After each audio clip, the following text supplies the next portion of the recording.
ജനാധിപത്യ രാഷ്ട്രം അതിന്റെ ജനാധിപത്യ ഉത്സവത്തിന്റെ അവസാന ദിവസം എത്തി നിൽക്കുകയാണ്. ഇനി 2 മണിക്കൂർ മാത്രം അവശേഷിക്കുകയാണ്. 8 മണിയോടുകൂടി ഫലം അറിഞ്ഞു തുടങ്ങും. അപ്പോൾ ഈ ജനാധിപത്യ ഉത്സവം ജനങ്ങളിലേക്ക് ഒട്ടും ടെൻഷനില്ലാതെ ഉത്സവാന്തരീക്ഷത്തിൽ തന്നെ എത്തിക്കാൻ എല്ലാവിധ ഒരുക്കങ്ങളുമായി ന്യൂസ് 18 തുടങ്ങുകയാണ്. അതെ രേണുക, നമുക്കിനി അറിയേണ്ടത് ഇന്ത്യൻ പാർലമെന്റിലേക്ക് പുറപ്പെടാൻ തയ്യാറെടുക്കുന്ന ആ 20 പേർ ആരൊക്കെയായിരിക്കും കേരളത്തിൽ നിന്ന്? കനൽ ഒരു തരി മാത്രമായിരുന്ന ഇടതുപക്ഷത്തിന് ഇത്തവണ എത്ര അംഗങ്ങളെ ഡൽഹിക്ക് അയക്കാൻ സാധിക്കും? കഴിഞ്ഞ തവണ 19 എന്ന നമ്പറിലേക്ക് എത്തിയ UDF-ന് 2020 എന്ന സ്വപ്നം യാഥാർത്ഥ്യമാകുമോ? അതിനൊക്കെ അപ്പുറത്ത് എൽദോ മൂന്നാം ഊഴത്തിന് തയ്യാറെടുക്കുന്ന നരേന്ദ്രമോദിക്ക് എത്ര അംഗങ്ങളെ ഭരണപക്ഷത്തിരുത്താൻ സാധിക്കും? ഇന്ത്യ സഖ്യത്തിന്റെ പ്രതീക്ഷ. ഒരുപാട് ചോദ്യങ്ങൾ അനവധിയാണ്, നിരവധിയാണ്. ആ അനവധിയായുള്ള ചോദ്യങ്ങൾക്ക് എല്ലാം ഉത്തരം വരാൻ പോവുകയാണ്. ആദ്യ സൂചനയ്ക്ക് മണിക്കൂറുകൾ മാത്രമാണ്. എന്തായാലും ഈ ജനാധിപത്യ ഉത്സവം അത് മാസങ്ങളായി ആരംഭിച്ചിട്ട് അതിന് കൊട്ടിക്കലാശമാണ്. ഇന്ന് ഈ ഉത്സവത്തിന്റെ അവസാന ദിവസമാണ്, ഏറ്റവും അവസാന ദിവസം. ഉത്സവം എന്ന് പറയുമ്പോൾ അതിലൊരു പെരുക്കം വേണം. പെരുക്കം എന്ന് പറഞ്ഞാൽ അത് ഏറ്റവും ഗംഭീര പെരുക്കം.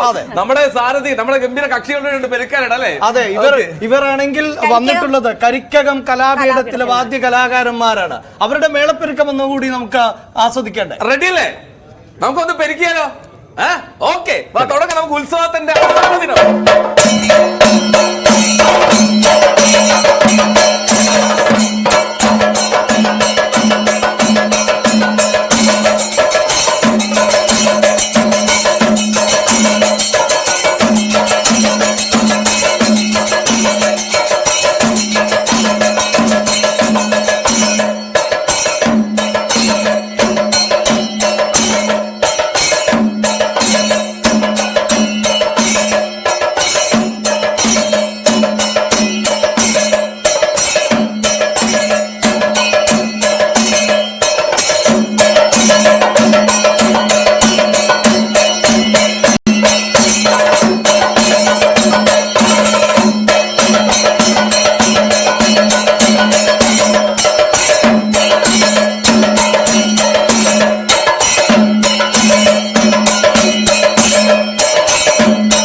ഈ മേളപ്പെരുക്കം ഇനിയുള്ള മണിക്കൂറുകളിൽ, അതായത് തെരഞ്ഞെടുപ്പിലെ അവസാന സ്ഥാനാർത്ഥി ആര്, അത് ജയിക്കുന്നത് വരെ, ആ ഫലം പ്രഖ്യാപിക്കുന്നത് വരെ ഈ മേളപ്പെരുക്കം നമ്മൾ തുടരും. നമുക്ക് തെരഞ്ഞെടുപ്പ് ഇലക്ഷൻ പൂരമായിരുന്നു, അതുപോലെ തന്നെ ഒരു പൂരത്തിന്റെ ആവേശത്തിൽ ആ മേളപ്പെരുക്കത്തോടുകൂടി ആ രീതിയിൽ ഞങ്ങൾ തെരഞ്ഞെടുപ്പ് ഫലം നിങ്ങളിലേക്ക് എത്തുകയാണ്. ഒരു ഘട്ടത്തിലും നിങ്ങൾക്ക് പിരിമുറുക്കത്തിന്റെ ആവശ്യമില്ല. ഇന്നലെ ഉറക്കമുളച്ച് കാത്തിരിക്കുന്നവരുൾപ്പെടെയുള്ളവർ ഉണ്ടായിരിക്കും. ഇനി നിങ്ങൾ തൃശൂർ പൂരമൊക്കെ കാണുന്ന പോലെ ഈ തെരഞ്ഞെടുപ്പ് പൂരവും ഞങ്ങൾ എത്തിക്കുന്നു. അത് കാണുക.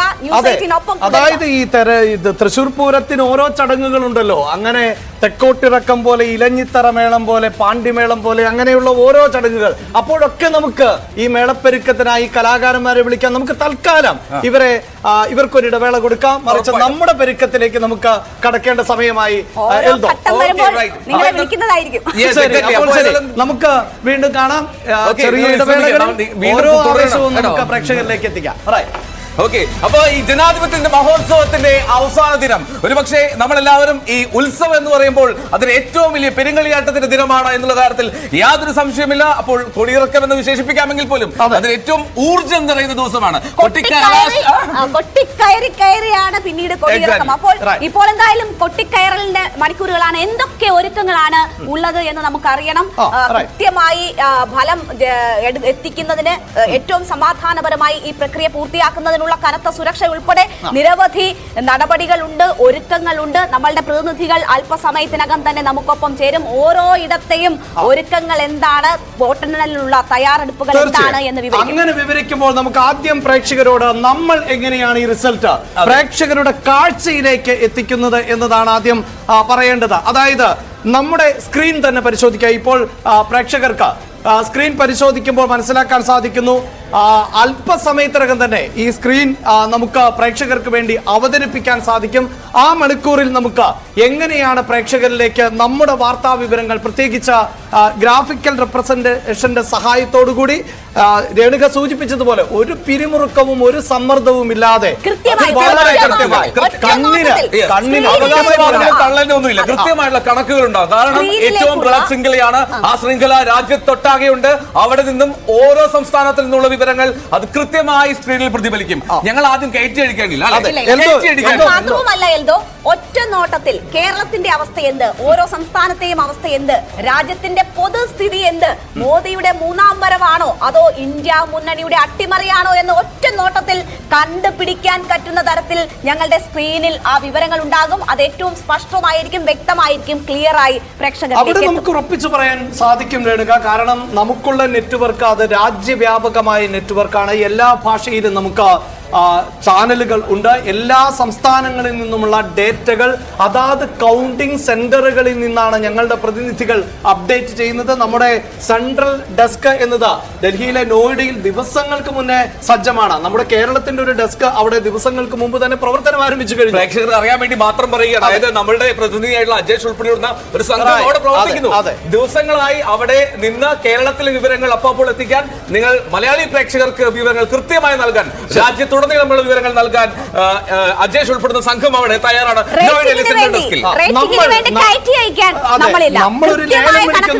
പ്രേക്ഷകരുടെ മുന്നിലേക്ക് എത്തുക, അത് ആക്യുറേറ്റ് ആയിരിക്കും. ഒരു ഘട്ടത്തിൽ പ്രതീക്ഷകൾക്ക് മുകളിൽ പോയി പിന്നീട് കുറയ്ക്കേണ്ട ഒരു സാഹചര്യവും ന്യൂസ് 18 സംബന്ധിച്ച് ഉണ്ടാകില്ല.